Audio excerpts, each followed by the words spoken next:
सादर प्रणाम। आज़ादी के अमृत महोत्सव के अवसर पर आयोजित होने वाली इस एनसीईआरटी की webinar series listening to learn, सुने और सीखें के 27वें संस्करण में आपका एक बार पुनः स्वागत है। साथियों, आपको याद होगा कि हमने 21 और 24 जनवरी को प्रोफेसर केपी मोहनन, जो कि Indian institute of science education research Pune से संबंधित हैं, वो त्रिशूर से हमारे साथ जुड़े थे और उन्होंने हमारे साथ चर्चा की थी how to learn to reason by listening, जिसमें कि उन्होंने अलग अलग तरीके की रीजनिंग स्किल्स के बारे में और लर्निंग स्किल्स के बारे में बात की थी। आज उसी क्रम में हमारे साथ भारतीय विज्ञान संस्थान Indian institute of science Bengaluru से प्रोफेसर ए.के. नंद कुमारन जुड़ रहे हैं, जो कि आज हमसे बात करेंगे समीक्षात्मक चिंतन, सामान्य गणित और logic, that is critical thinking, general mathematics and logic पर। ये प्रोग्राम आप पीएमई विद्या चैनल 9 और 11 पर लाइव देख रहे हैं। साथ साथ आप इसे हमारे एनसीईआरटी के यूट्यूब चैनल एनसीईआरटी ऑफिशियल पर भी देख रहे हैं। आप अपने प्रश्न आप हमारे यूट्यूब चैनल के चैट बॉक्स में लिख सकते हैं। हम उन प्रश्नों का उत्तर इस प्रोग्राम के इस सेशन के आखिर में लेने का भरपूर प्रयास करेंगे। साथ साथ आप अपने प्रश्न स्क्रीन पर दिखाए जा रहे टेलीफोन नंबर पर भी भेज सकते हैं। आप हमें बता सकते हैं, रिकॉर्ड करा सकते हैं। हम उन प्रश्नों का सभी को सम्मिलित करने का प्रयास करेंगे। साथ साथ हमारे ईमेल एड्रेसेस भी आपको स्क्रीन पर दिखाए जा रहे हैं। उन ईमेल एड्रेसेस पर भी आप अपने सुझाव हमें दे सकते हैं। आगामी सेशंस में आप क्या चाहते हैं, किस तरह के लेक्चर्स को चाहते हैं, किस तरह की चर्चा चाहते हैं, उन सभी के बारे में आप हमें अपने सुझाव और कमेंट्स दे सकते हैं। आज के इस सेशन में, जिसमें कि प्रोफेसर ए.के. नंद कुमारन, जो कि इंडियन इंस्टीट्यूट ऑफ साइंस भारतीय विज्ञान संस्थान बेंगलुरु से हमारे साथ लाइव जुड़ रहे हैं, उनका स्वागत करने के लिए और उनके बारे में अपने व्यूअर्स को बताने के लिए हमारे स्टूडियो में साथ उपस्थित प्रोफेसर सुनीता फरकिया, जो कि मेरे विभाग में विभागाध्यक्ष हैं, उपस्थित हैं। मेरी उनसे प्रार्थना है कि वो प्रोफेसर नंद कुमारन और व्यूअर्स का स्वागत करें और प्रोफेसर नंद कुमारन को हमारे व्यूअर्स के साथ इंट्रोड्यूस कराएं, उनका परिचय कराएं।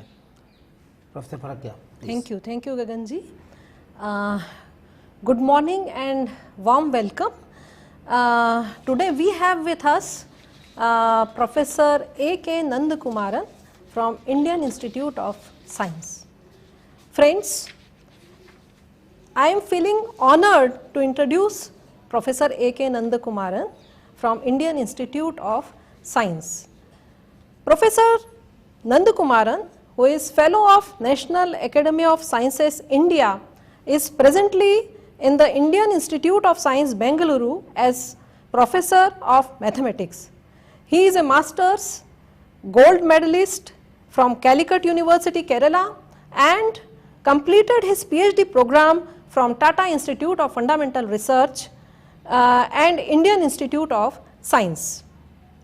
His research interests include ordinary and partial differential equation, controllability, differential games, homogenization, exact controllability, optimal control, tomography and image reconstruction, and viscosity solutions. Besides several research and journal articles, Dr. Nand Kumaran has also co-authored 2 books, namely Ordinary Differential Equations, Principles and Applications, and the other one is Partial Differential Equations, Classical Theory with a Modern Touch. It is published by Cambridge University Press. He has also supervised a number of PhD theses at IISC, Indian Institute of Science, Bangalore. Dr. Nand Kumaran is a founder member of Indian Society of Industrial and Applied Mathematics, member of the American Mathematical Society and the Ramanujan Mathematical Society.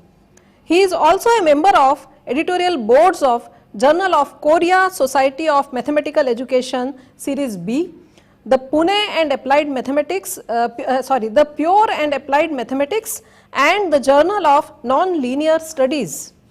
Professor A.K. Nandakumaran is recipient of the Sir C.V. Raman Young Scientist Award from Karnataka State in 2003.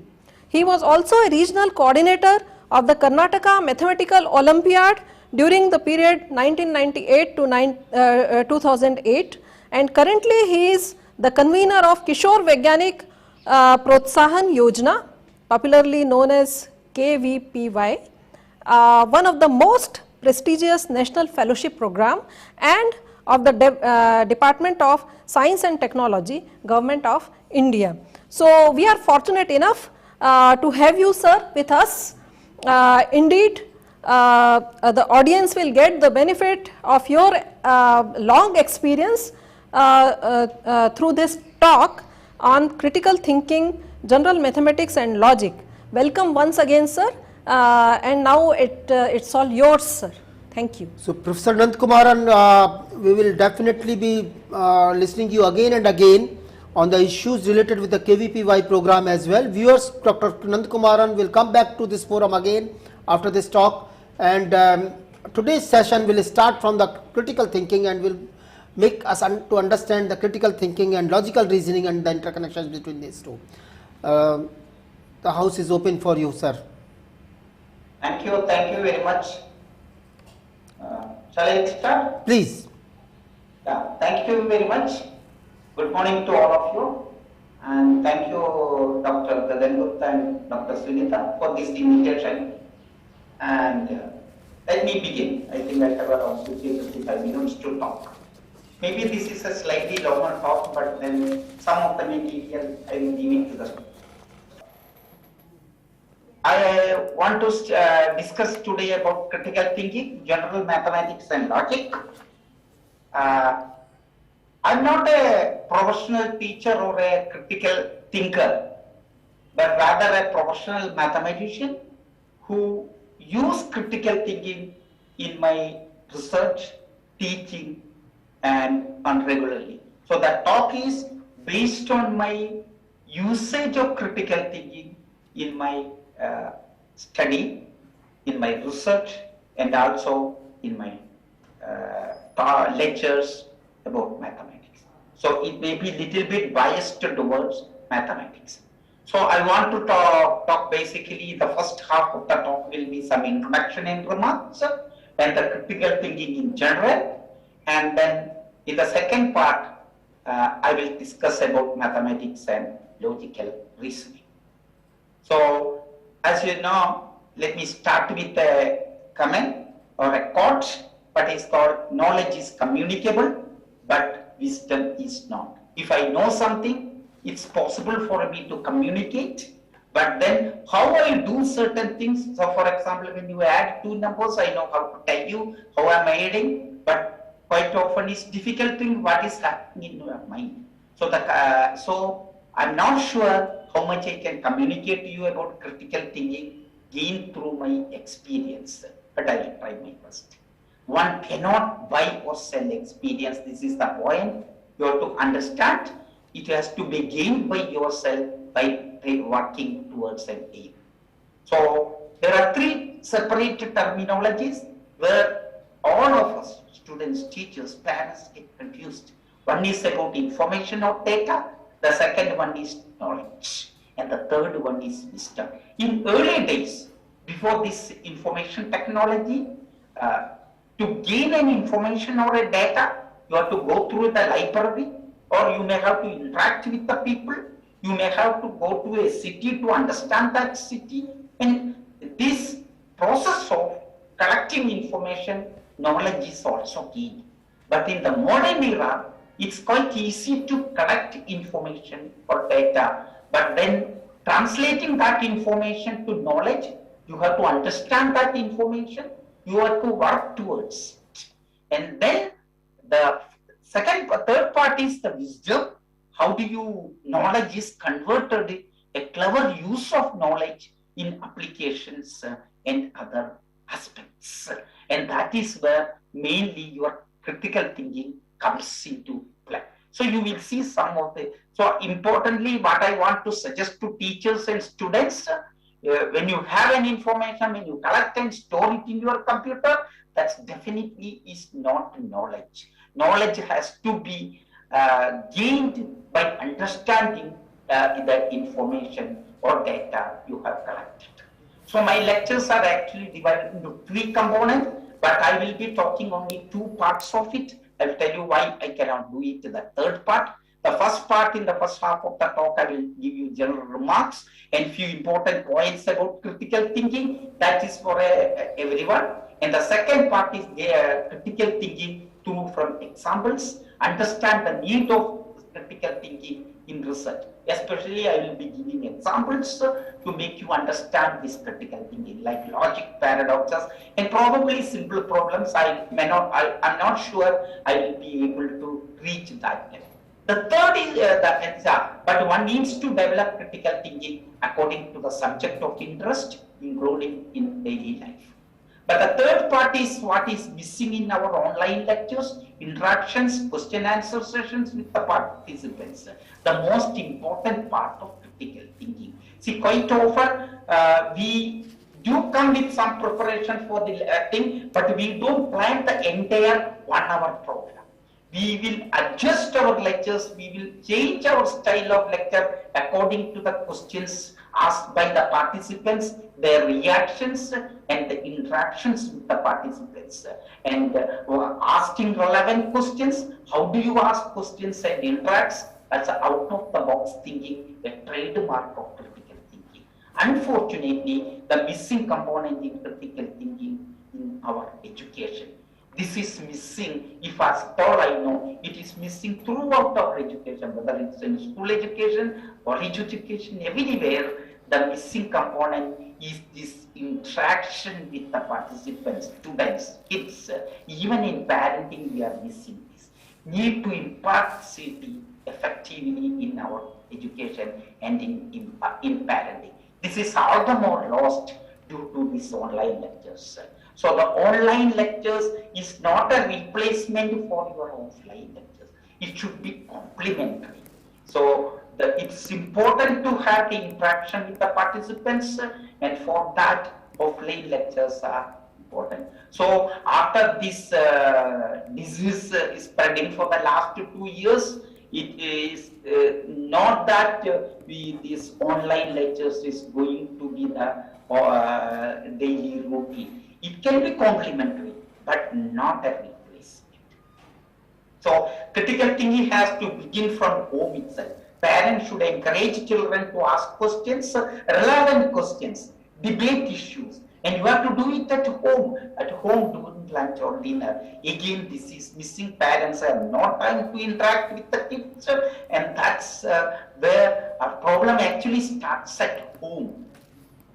See, it is not an acquired talent by birth, like intelligence, inquisitiveness, talent, and so on. So it's not that kind of, see, it is not like just like intelligence, but it's a learned skill. You have to develop critical thinking, develop through hard work, practice, experience, and of course knowledge and information.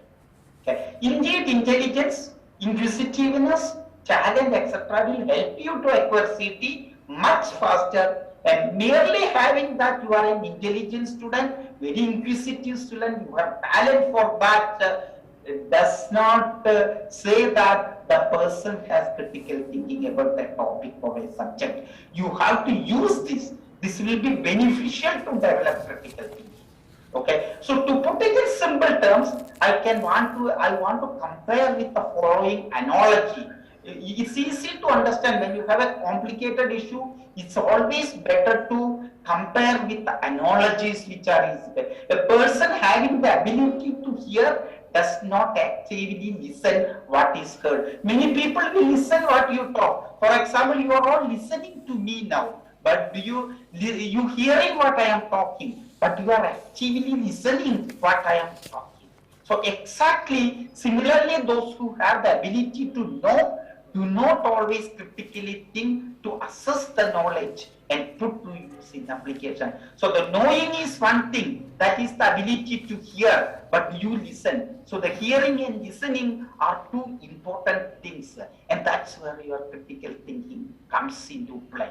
So thus the premise is that critical thinking is to knowing and listening is to hearing.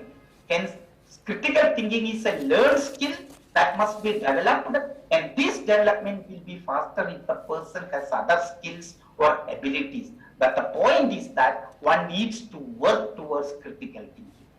This is where proper education is needed. Parents, teachers, and society play a crucial role in imparting right education starting from home itself, as I mentioned a little before. Unfortunately, our parents and teachers in general are not well trained in this direction due to many reasons. Shortly while I will tell you some of the reasons which I have observed. Our education system is all about conveying information and facts, which can be studied by reading and memorizing. But presently, we read, we memorize, but then and convey information. The most of the time in schools, a lot of information is conveyed. Quite often, such facts will remain only for a short period and eventually lose interest in subject. Okay, conveying information is not enough. Okay, if you have developed or heard critical thinking, you would start asking questions right now. Then we can ask several questions at this thing after listening to me for the last 5 to 10 minutes. What is critical thinking? Why it is important? How can it be developed? I will tell you all these things because there is no, not that when you ask questions, you will have a precise answer. Asking questions, important questions is all the more important. Not that you can expect answer to every question. There may not be a perfect answer, but you need to have a question. And even the thing, how can it be developed? So you see, critical thinking and asking right questions about the information, what, why, and how. And all this what is not just asking some questions I will give you so. There's no perfect definition of critical thinking like in mathematics or science for the above questions, and it has to be understood and experienced appropriately. So in simple terms, I can say that critical thinking is about thinking, out of the box thinking, not with ordinary questions. You ask questions beyond what you know it directly. So I think. So I can give a more of a scientific definition of critical thinking. So this you can take it probably a definition, an intellectually disciplined process of actively and skillfully conceptualize. When you get an information, you have to conceptualize it, synthesize and analyze it, and then apply. Evaluate the information gathered with experience, and then reason it out. And communication as a guide to belief and action. So you see, there are different terminology. So it's not that it's one day you can gain everything that one. So what you have to understand is that about critical thinking, it is an intellectually disciplined process. You can't do it at just one time. It has to be a continuous process in a disciplined way. Every information you try to conceptualize and analyze it and try to apply with proper scientific reasoning. Okay, so the CT skills are important to deal effectively, not only in scientific activity. In scientific activity is a must, but in the regular life or daily life, social life, you need critical thinking. Okay, so quite often, as I said, we confuse with this. I already mentioned facts gathered to knowledge and knowledge to application. These are all different skills. Okay. So one need to analyze or synthesize to convert facts into knowledge. I already mentioned. First step towards critical thinking is to ask right and relevant questions. There is no precise recipe. What is the right question when you have a thing? You have to develop it based on your subject. I can just give one example soon. Teachers, parents play a crucial role to make students or their children ask questions of importance and debate on issues. So this is where the difference between ordinary questions and higher order questions requiring out of the box thinking, and it is the critical crucial part of critical thinking. So the teacher's job is to make students ask higher order questions, not just teachers ask higher order questions. They should distinguish between the ordinary questions and the higher order questions. So let's look at an easy example. But in science and mathematics, it may not be an easy job to identify higher order relevant questions. That's a difficult process. The type of question one asked about a topic are very crucial in creative thinking. So consider a simple question starting with what are 3 or 4 causes of climate change? Okay, a direct question indeed, and one can answer it once he knows or she knows it. Otherwise, search for it. So these are the questions you will see in the textbooks. What are 3 or 4 causes? The students memorize it, blindly study it. If you do not remember, you may not tell, or at the most you go and search for a book immediately you get, and normally we ask questions, nothing more to think about it. Okay, if your memory is good, recall it. No motivation at all to remember or know. So slightly better questions teachers will ask. You see, explain 3 or 4 causes of, you see the difference? What are 3 or 4 causes of climate change? Very, very direct question, remember it, and then answer it. You need not have to even know about climate change.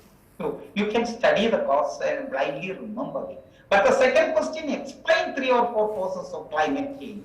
But then, though it's somewhat still a direct question, he requires to work more to find the answer.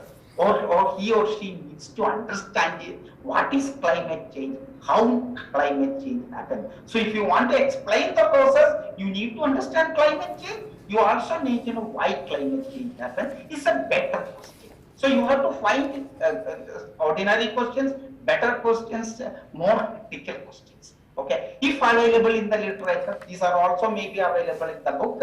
Again, the whole issue stops there. The students don't have. So the critical thinking doesn't start there. So now I have another question. Before answering the direct question, perhaps a more relevant question, no direct answer, which needs critical thinking is as follows. Why should I study? So the question should be that kind of way. Why should I study climate change? Why it is important to me? Why it is important to my fellow people and life, to my country, to the world? So whenever you see something, you should question yourself, why do I study that? Why do I study these things? You may, as I said, you may not have direct answer, but it's important to ask questions. Okay, this definitely is not a straightforward question with the direct answer, but it creates curiosity and passion. When we understand the importance of climate change, it is very natural to ask the first question. So when the students go back and understand that why do I study climate change? What is important to me? And these are the kind of more questions which may not have a direct answer also. As I said, you don't need always answer.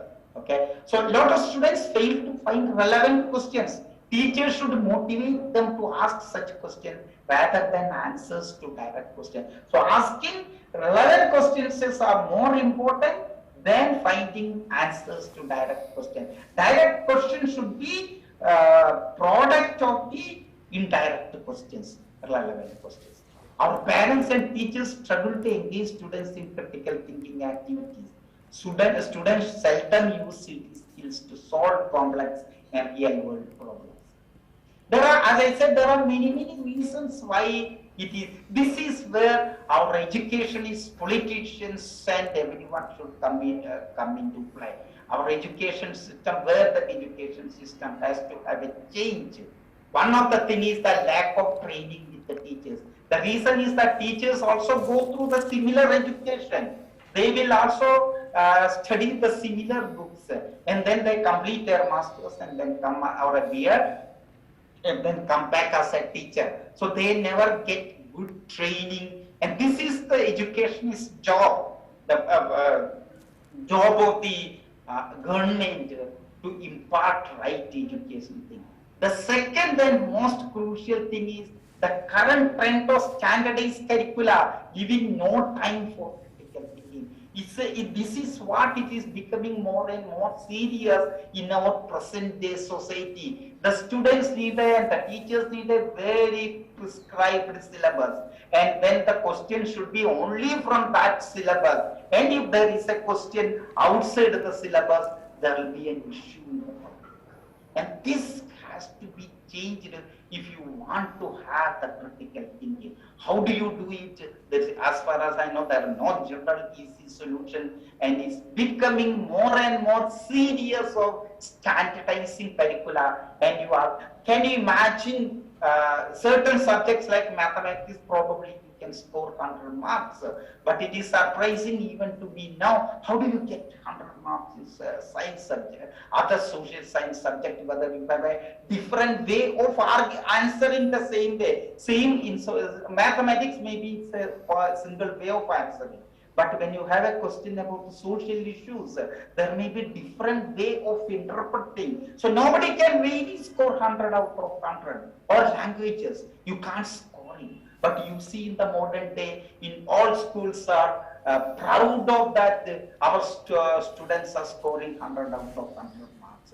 That is because of standardized curricula, and you ask questions only from the syllabus, and other questions you are asking, you don't have the freedom to ask questions. It causes trouble in the society. And then focus on test scores. Everyone wants mark of 99.99. Teachers want, schools want, government wants, parents want.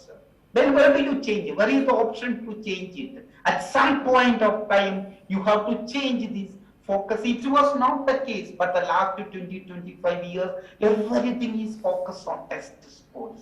And that you can get it only when you start. So these are all linked. And these are all because of this standardizing the curricula. One should not standardize curricula. It should be a syllabus, but then not that 100% questions come from the syllabus. In my view, the questions from this syllabus should not be more than 70-75%. 25% should be coming from thinking based on the syllabus you have. For that, you have to have an opportunity. But so these are all, there won't be a direct, these are the questions of, these questions are all itself is a critical thinking questions, okay? And memorizing plays a crucial role in the present study, especially in objective type questions. And then the very, very bad thing happening in the country, or maybe all world, pre-planned future of children by parents without realizing the potential of a student on thing. When the child is in the womb itself, the parents decide my child should be an IAS officer or a medical practitioner or an engineer or a scientist. How do you do that? You may not even know that the student has that talent and he should be everything. So the parents decide about the children. Parents should not be deciding about the parents' duty to identify the potential of your kid, not defining what he wants to become. The children is to identify what potential this parents has, and then you give the right education. So there may be many points. These are the few points which, in my view, I have observed by myself and reading it.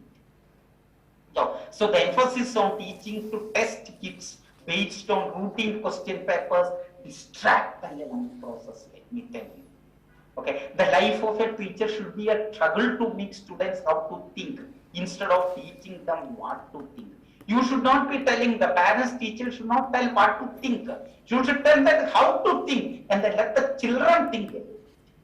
The focus should be on learning. Students should be given freedom. The freedom comes with responsibility. So many times we misuse freedom. For example, when I get a license to drive in the road, you think that actually that license to drive actually restricts you, right? You cannot drive when you don't have a license. You don't have the freedom, and you don't have to drive. But when you get the freedom to drive, then you have a responsibility. You have a responsibility on your fellow drivers. You have a responsibility on how to drive, how to follow rules. So you see, the children should have the freedom, and freedom and responsibility are two sides of the coin, same coin. And you should see both the coin, not like our moon, you can see only one side of the moon. That's what is happening. Freedom is misused because freedom, you don't see the other side of the coin, which is responsibility. Okay? And yeah, students should be given freedom to explore the content with responsibility, analyze resources, and information, apply information. In the present system, we store data on students, like downloading articles from and storing it like in a folder. This data can get deleted at any time unless we take the data, analyze and use it. And this is the part, the last part is what you have to do.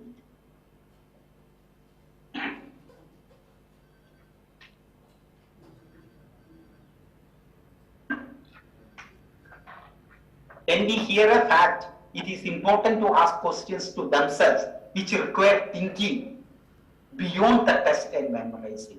For example, one can start synthesizing the information. How do you know? So these are the questions immediately. This is a very general question. How do you know? How our view is or perspective different from other people? How can we solve the problem? So here is a simple protocol. Extend and move beyond test. Don't just restrict your study only to test. You have to extend that. You have to move beyond it. Parents should review and consolidate.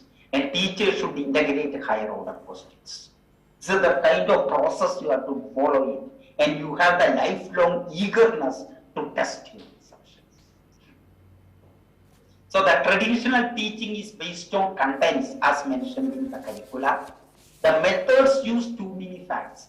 These are the things, this is an important paragraph. The methods use too many facts, but not enough conceptualization. You have facts, you don't conceptualize. You have too much memorizing, but not enough thinking. So the memorizing, thinking are not the same. Memorizing is one thing, thinking is another thing. But we do memorize and we know the people, then we say that our kid is a thinker. That's not true. Memorizing is one thing, too much memorizing and not exactly the same. You have too many facts, but no conceptualization. Hence, giving notes to the students do not promote critical thinking. This is one thing. Every student wants notes written by the teachers. They expect notes, and the teachers encourage you to read notes because you focus on test courses. It's related to that. Instead of asking directs, teach them to ask questions. Debate it on the questions.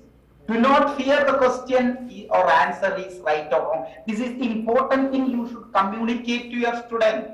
That you don't mock at a student when he answers wrong. Do not mock at a student when they, or even this applies to parents also. Let them ask junk questions, bad questions, doesn't matter. End of it, giving is to ask questions, debate it on. So do never fear about asking questions.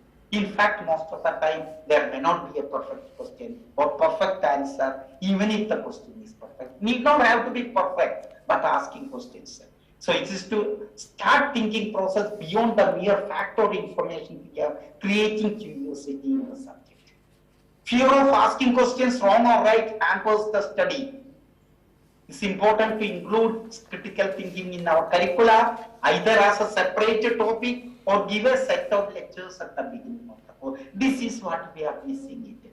You can give every lecture, start with some general talk about critical thinking, about the topic, what are the issues, how do you ask a question. So every course, this actually can many NCRT or many people can easily implement.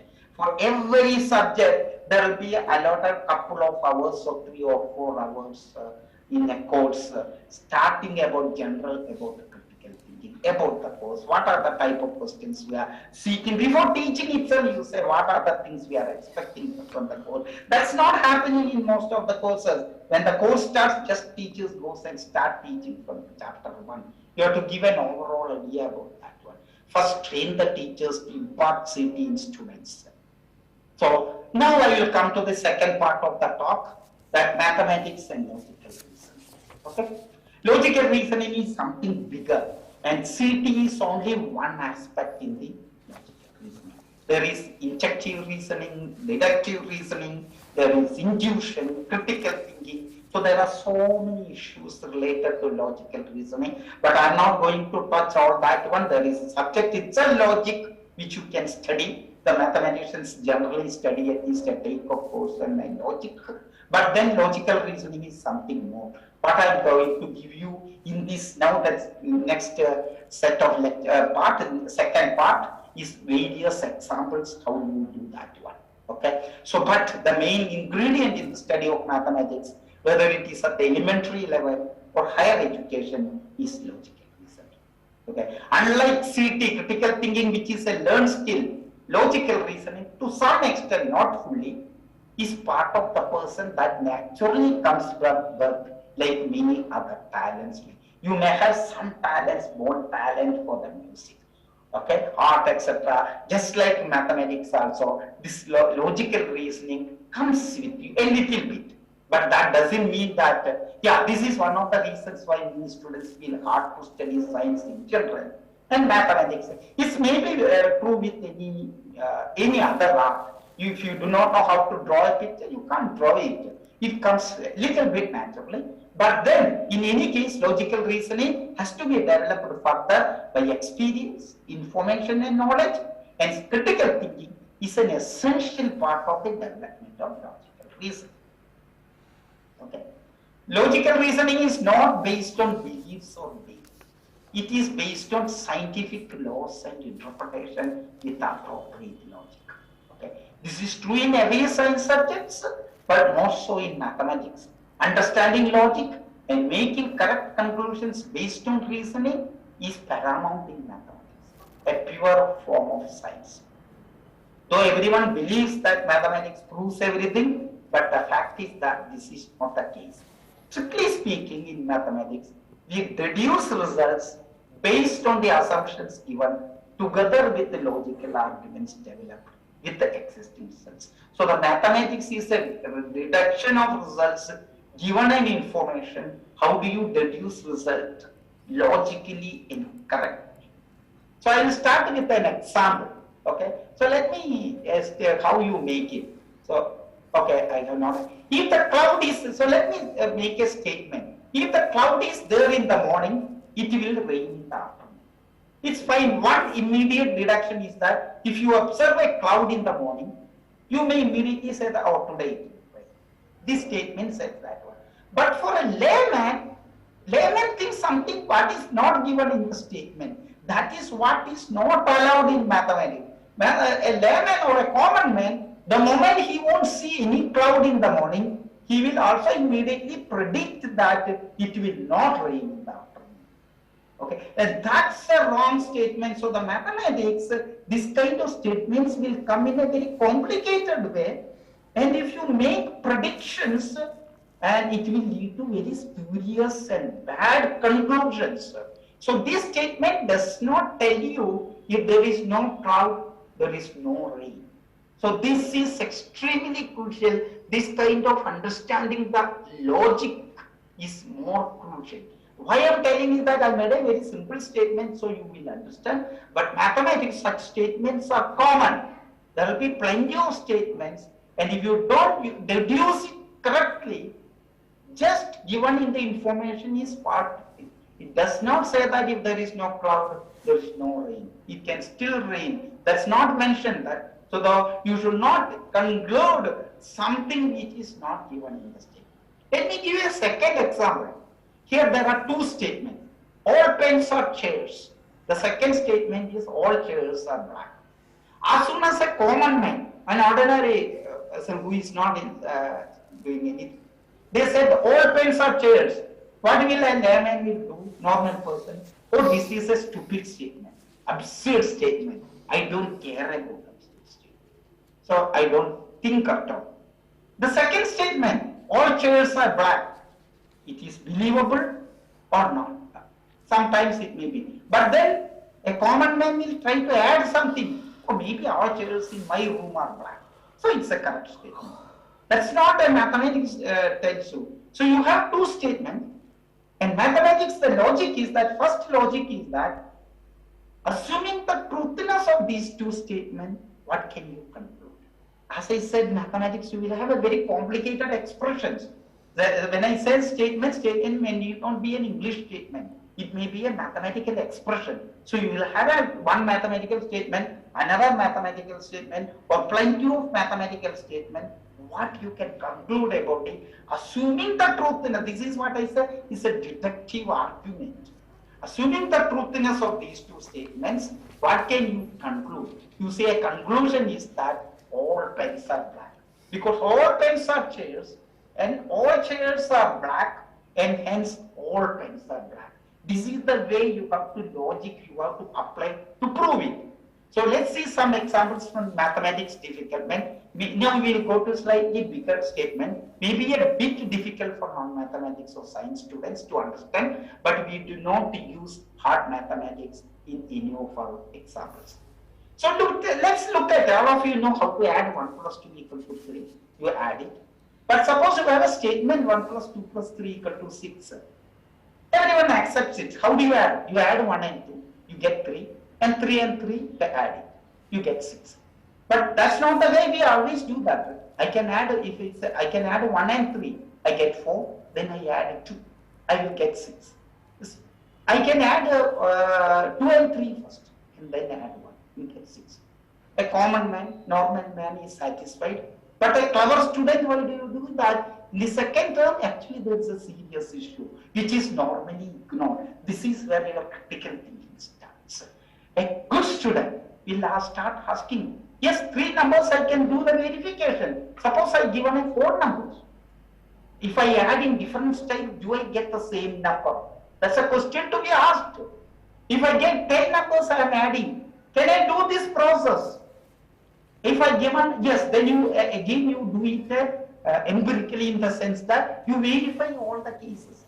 But suppose I given a billion numbers, or million numbers, or billion numbers, can I will not be able, though practically it is true, theoretically it is possible to do it, practically it is not possible to work out. You may need your lifetime if you are given a billion numbers and verify all the possible cases.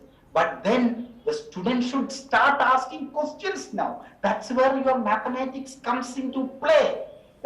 Can I add these 1 billion numbers, any order I like it, and can I get the same number? Then you have to go to more fundamental issues. What is the concept of adding? So that's why the concept of adding, concept of integers was a serious issue. Though we were using it for so many decades and centuries, actual mathematical interpretations of all these things are given just 100 years back, what is known as Peano's axioms. So I request you can read it, little difficult, but you can read, the students of 11th, 12th standard students can read and understand what is this Peano's axioms.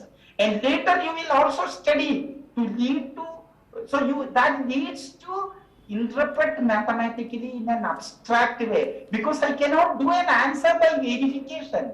Okay, because if I are given a 1 billion numbers, I cannot verify.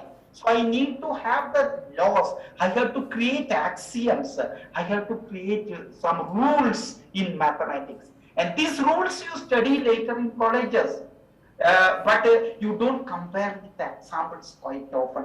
And it may not be true in other situations. In numbers it's true, but in other mathematics, such kind of laws, these are all what are called your commutative law, associative law. So when you create something abstraction, you are creating abstraction to apply to problems of interest. Abstraction is not just a mere sake of doing abstraction. Okay, verification is possible when a small collection, I said, required to this is the requirement of a proof in mathematics. You see, you have to give a proof to establish a result when it is a large collection. You can't verify, you need a proof. But then, so when go with minus finitely many numbers, things are not so obvious. For example, if I take negative numbers, things are still difficult.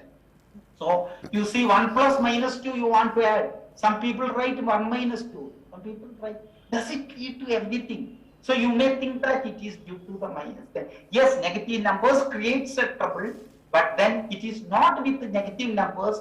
The results are fine as far as finitely many numbers are concerned. But now you have a more critical thinking type questions. What about if I want to add infinitely many numbers? How do I do this one?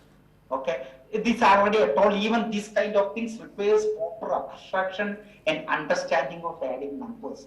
The serious question is with infinite collection. So let me start with an example now. Another interesting expression. So do you study, first of all, you have to study that. Is this, as soon as you see expression, I have seen many students coming up many questions, large number of questions related to this kind of expressions. So first of all, you should ask question, did I study this program? Did I study any time? Did you ask questions? So because we're all studying adding finitely many numbers, but you study. Yes, you don't study in your school. But let me give you something very interesting now. So do we know the concept of adding infinite collection? Because the infinite process is a part of life. You may not think that we are living here, so we will do only one thing. But let me tell you that doing infinite process is part of life. Even to understand many numbers, for example, if you want to understand 1 by 3, or if you want to understand root 2, how do you understand? You need an infinite process. So the doing things in an infinite process is important. That's the first question I sent. Why do, as I said, why do I need to add infinitely many numbers?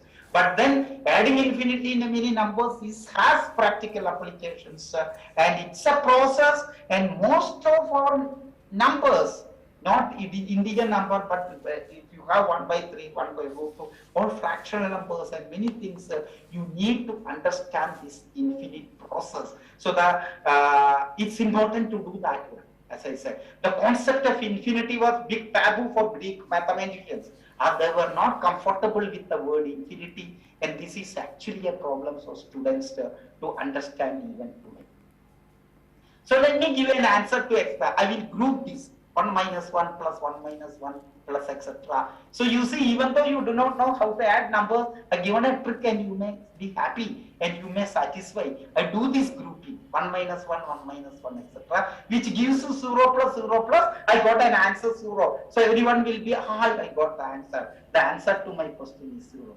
But then mathematicians, we are clever, right? Students are clever. You can do a grouping in a different way. I leave the first number, I group the second and third, then fourth and fifth I will add, then I will get 1 as first number, then 0, 0, etc. I get 1. Oh, then now you are confused. I get a group, I can do a grouping in a, this will not happen in the finite number of things. Finite thing, I said this asked a question, so you need a proof, you can establish. But in the infinite collection, I said, in the finite collection, this will not happen. You have mathematics system. But in infinite collection, you have an issue. You got different answer. But when you do it something more, I can do it something more actually. I can produce any number, including infinity.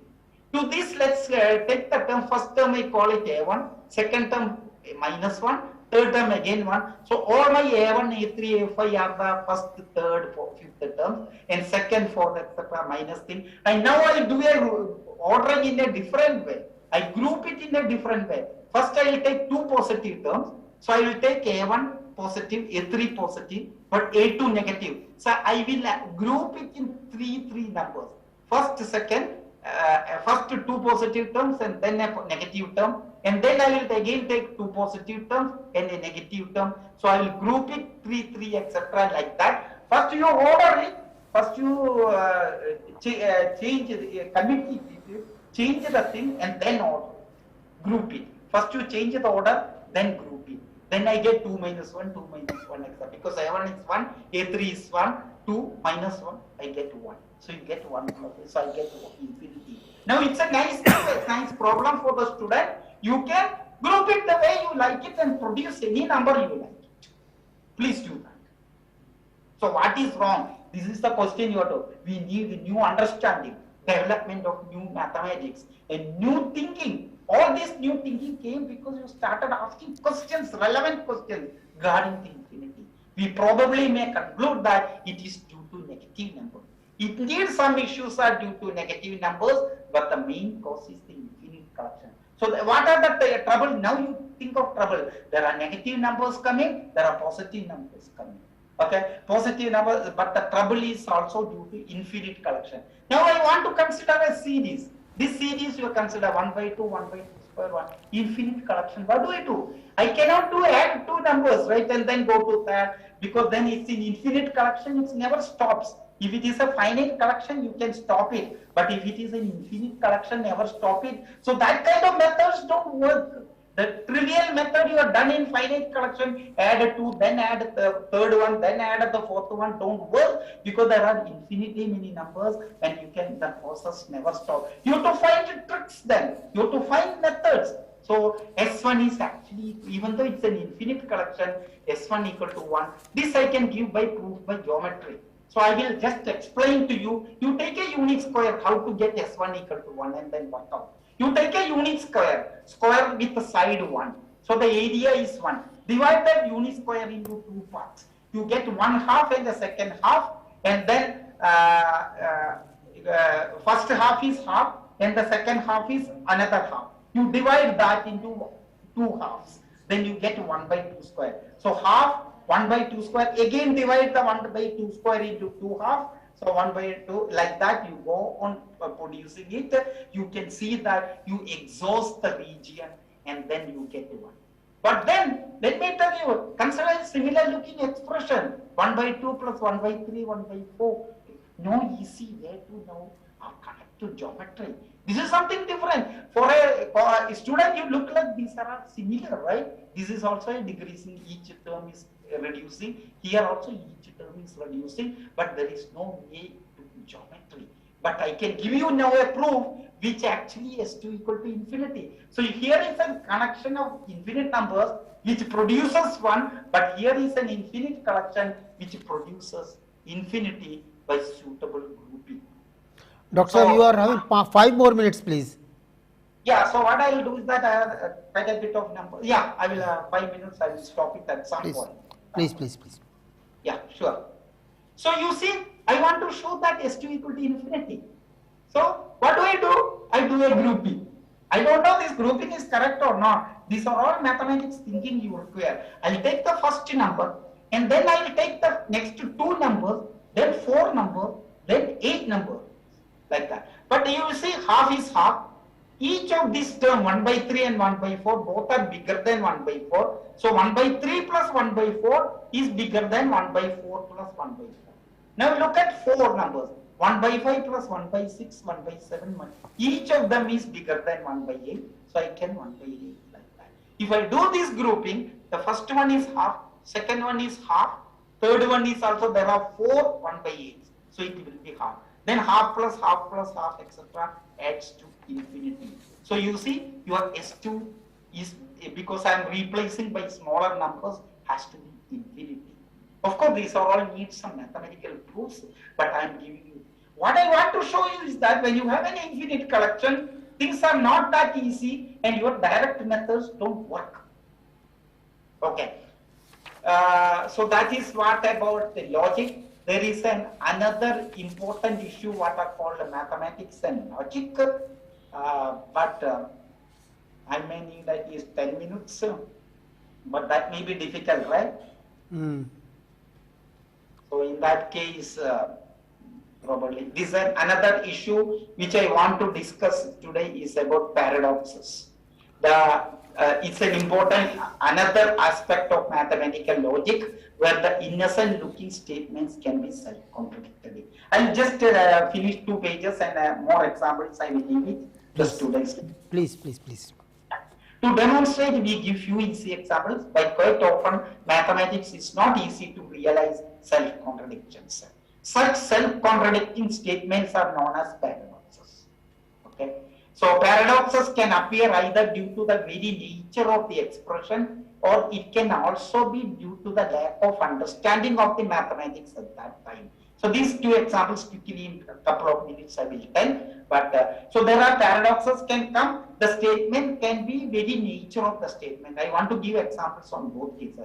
Another thing, you understand mathematics in some way. The mathematics what you understood maybe 2000 years back may not be the right way of understanding, and it can lead to. The important point is that it's paramount in mathematics not to make self-contradicting statements and can lead to spurious conclusion. So if your statement is self-contradicting, as I said in mathematics, understanding self-contradicting statements will be hard. It may not be easy. Okay, that's the reason quite often people produce proofs of very, very important mathematical results, because there will be self-contradicting statements in the flow. There will be a flaw in the proof. Okay, so you have to be very careful. That's why when you write a paper or an article, it is gone through referees that there are no self-contradicting statements. Your proofs are correct. Otherwise, the conclusions will be bad. So the second type of paradoxes are more important, where mathematics are, if you don't understand mathematics and how in 2000 years back, one of the famous Zeno's paradox came into picture. Zeno's paradoxes are a set of philosophical problems generally thought to have been devised by Greek philosopher Zeno of Elea in the 400 BC or in the 500 BC. When infinity was not even acceptable in any form long back, the feeling was that when we keep on adding numbers, it can lead to numbers as big as possible, in some sense a modern definition of infinity. You have seen already two examples. First example, it does not lead to infinity. But what they thought was that 2000 years back, when you keep on adding numbers, because you didn't have any procedure, if you keep on adding numbers, it can lead to infinity. But that was, so the understanding of mathematics was wrong at that time. But if you accept Zeno's paradox, we have already seen that one. So when the truthiness of Zeno's paradox, one can derive false conclusion. So in simple terms, if you are inside the room, you cannot leave the room. In other words, you can never reach the goal. Mathematically, suppose a person is moving with a positive speed from a point A to a point B along a straight road. But so what is this Zeno's paradox? You can say that I can never reach even if I move with a positive speed. It's clear that practically you can reach B after some time depending on the speed. So you can prove and disprove for it. So if I accept Zeno's paradox, here is an argument based on the Zeno's paradox. The person to reach B, first he has to reach half point C of AB. You have to reach A to B. First you have to reach point C, the middle point of AB. Then reach from C to B, you will have to reach the middle point of CB. And then this process can never, so first to reach A to B, you can reach middle point, then the middle point, then the middle point. So you will cover the distance, positive distance each time. So if you accept Zeno's paradox, the distance covered is infinity and you can never reach it. That's the argument. So if your statement, if you don't do it, you could give arguments both proving and disproving the statement. Indeed, this is due to the wrong view of dealing with the infinity process. Okay, so you can think about all these articles.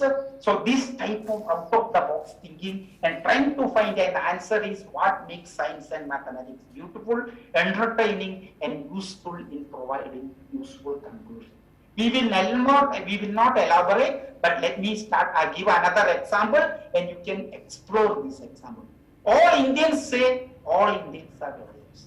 I'm telling that this is a paradox. So if you assume the truthiness of the statement, you can show that statement is false. If you are assuming the false, the statement is wrong, you can prove that as a statement is correct. I have written here, so you can start asking questions. What can you conclude about it? Are all Indians liars? Are some Indians liars? Or all Indians are not liars? Start thinking about the statement. And my problem to your student is that assume this is true. Prove that it is false. Assume it is false. Prove that it is false. So these statements are self-contradicting and it is part of the statement. It is not because of the method. The statement is made like that. So I will not, so there are other paradoxes you can read. It's very, very interesting. It makes your logic roll. It's another interesting paradox, Barber's paradox. Very, very famous paradox. So, the main all and all, who does not shave himself. Does he shave? So I will stop here. Yes. So there are few more slides which this is the last part of it. As I said, some problems are prescribed here. So the students, I will just go through this way. So the students can see this thing. Yeah, that's it. Thank you very much. Thank you, Dr. Saab. Yes, certainly not all Indians are non-deniers. Certainly, yes, we have received some observations, not direct questions, which are largely to be answered by the organizations like ours. And in fact, our viewers have really enjoyed listening to you, sir.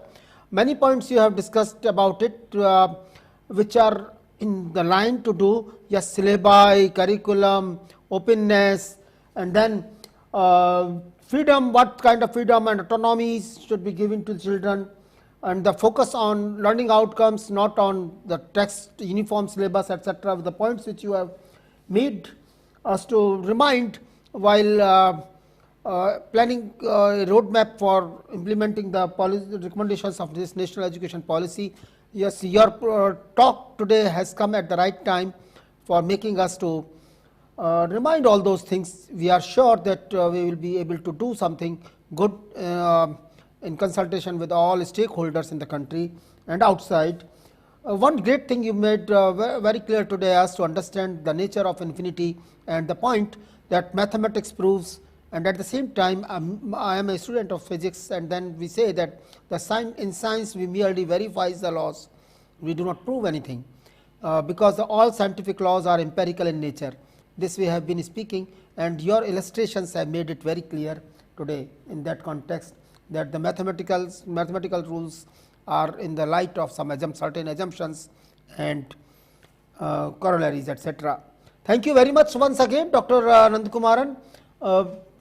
We really enjoyed in being with you today, and we hope that we will be listening to you again and again soon on different issues related with mathematics as well as with the Kishore Vaigyanik Protsahan Yojana. So viewers, we are already running short of time. We could not take off of your observations today. We apologize for this, and today we had our network problem. We apologize once again for that, but we could resume. So next Friday, that is on 25th of February, we are going to celebrate the National Science Day, which actually takes place on 28th of February every year, but we are going to celebrate it on 25th of February. On that day, we will be having Professor C.K. Varshney, from a Professor Emeritus at the School of Environmental Sciences, Jawaharlal Nehru University, New Delhi, with us, and he will be talking about plastic pollution, a human-made global crisis, which is very apt. The topic is very apt to the theme of National Science Day declared by the Government of India this time. So till then, viewers, thank you very much being with us. We will meet again on 25th of February. 25th of February. Thank you very much. Thank you for this opportunity. I hope all of you enjoyed a bit, at least, if not everything. Yes. Thank you, Dr. Nandakumaran.